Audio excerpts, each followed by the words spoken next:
Hello, ag teachers. I hope that you are doing well. And you're off to a good start again. I know some of you, if you happen to watch from another state, this is Tuesday, September 2nd. So some of you probably had your first day of school. We're starting our third week of school, so that's kind of nice. So our students have gotten into a routine here of what it's like. I kind of like this time of the year now because we do about a week of add drops, so no more dropping, no more adding. So you can actually, I always say now I can get into doing some of the activities. So I thought I would start out with an activity, a lesson I do. So when I teach NPK, all right, so nitrogen, phosphorus, potassium. All right, so I don't really have a lecture because that's how you want to teach your lecture. I sometimes just pull stuff right out of my cart. North Dakota pays their subscription to my cart for the ag teachers, textbooks, however you want to teach. So make sure you're teaching NPK.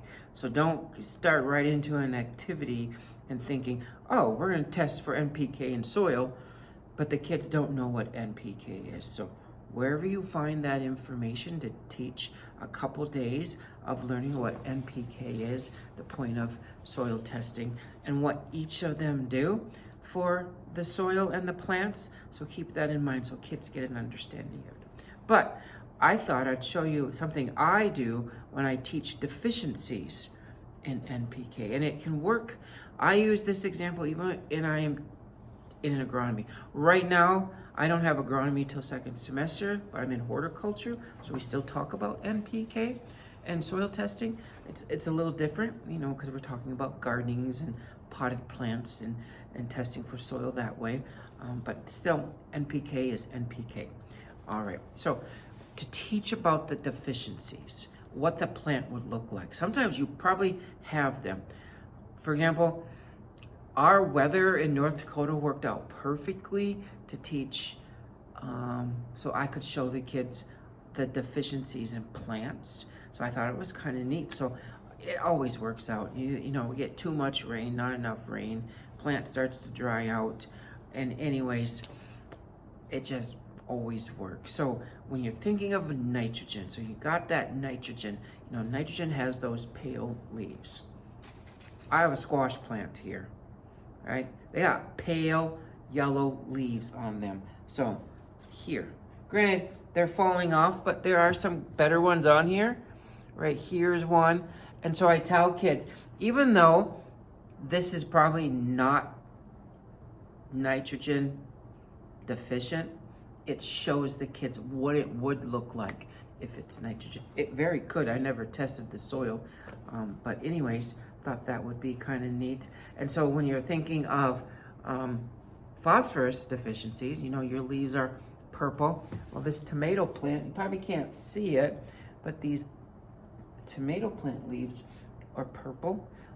This was kept in a bucket that had both of these have poor drainage in it, so I'm assuming there's water at the bottom of both of these pail and tubs right here. So this plant right here, tomato plant, has some purpling in it. So when phosphorus is deficient, it has that purplish color to them. I mean, it's not exactly like how you'd see it in maybe a plant, but the kids get an idea that, okay, purple, phosphorus deficiency. And then you got the potassium deficiency. I have a set of geraniums here that I brought in. I always tell kids, well, it's going to have the yellowing, but the edges of the should be a burnt color. So these are the ones from my house. We had an up and down. We were hot for a while in June and July, and then all of a sudden we got a bunch of rain.